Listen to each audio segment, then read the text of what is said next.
ఇటీవల మరో ప్రకటన చూస్తున్నాం. మాజీ మంత్రి హరీష్ రావు తన పేరుని గ్లోబల్ అని మార్చుకోవాలని మంత్రి ఉత్తమ్ కుమార్ రెడ్డి సూచించారు. ఇక బీఆర్ఎస్ నేతలు సిగ్గుతో తలదించుకోవాలని అన్నారు. తెలంగాణ ప్రజలు తలలను తాకట్టు పెట్టి కాళేశ్వరం కట్టారని ఆరోపించారు. రాష్ట్రంలో ఇప్పుడు నడుస్తున్న ప్రాజెక్టులు కట్టింది కాంగ్రెస్ పార్టీని అని తేల్చి చెప్పారు. హరీష్ రావు అతి తెలివితేటలు వాడటం ప్రజలు గమనిస్తున్నారని ఎద్దేవా చేశారు. కృష్ణా జలాల విషయంలో 2014 నుంచి 2020 వరకు అపెక్స్ కౌన్సిల్ భేటీలో కేసీఆర్ సంతకాలు పెట్టారని గుర్తు చేశారు. ఇక పాలమూరు డిండి ఎస్ఎల్పీసీ కేసీఆర్ ఎందుకు పూర్తి చేయలేదని ప్రశ్నించారు.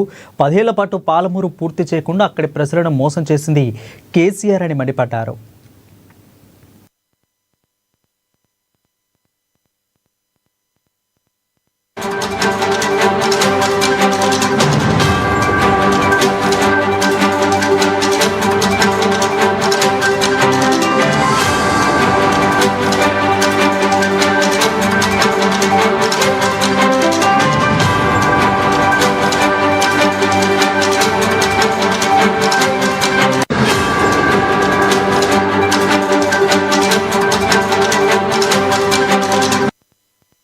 ఇక మాజీ మంత్రి హరీష్ రావు తన పేరుని గ్లోబల్స్ అని మార్చుకోవాలని మంత్రి ఉత్తమ్ కుమార్ రెడ్డి సూచించారు.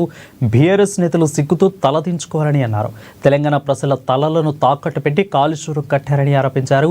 ఇక రాష్ట్రంలో ఇప్పుడు నడుస్తున్న ప్రాజెక్టులు కట్టింది కాంగ్రెస్ పార్టీని అని తేల్చి చెప్పారు. హరీష్ రావు అతి తెలివితేటలు వాడటం ప్రజలు గమనిస్తున్నారని ఎద్దేవా చేశారు. కృష్ణా జలాల విషయంలో 2014 నుంచి 2020 వరకు అపెక్స్ కౌన్సిల్ భేటీలో కేసీఆర్ సంతకాలు పెట్టారని గుర్తు చేశారు. పాలమూరు డిండి ఎస్ఎల్పీసీ కేసీఆర్ ఎందుకు పూర్తి చేయలేదని ప్రశ్నించారు. 10 ఏళ్ల పాటు పాలమూరు పూర్తి చేయకుండా అక్కడి ప్రజలను మోసం చేసింది కేసీఆర్ అని మండిపడ్డారు.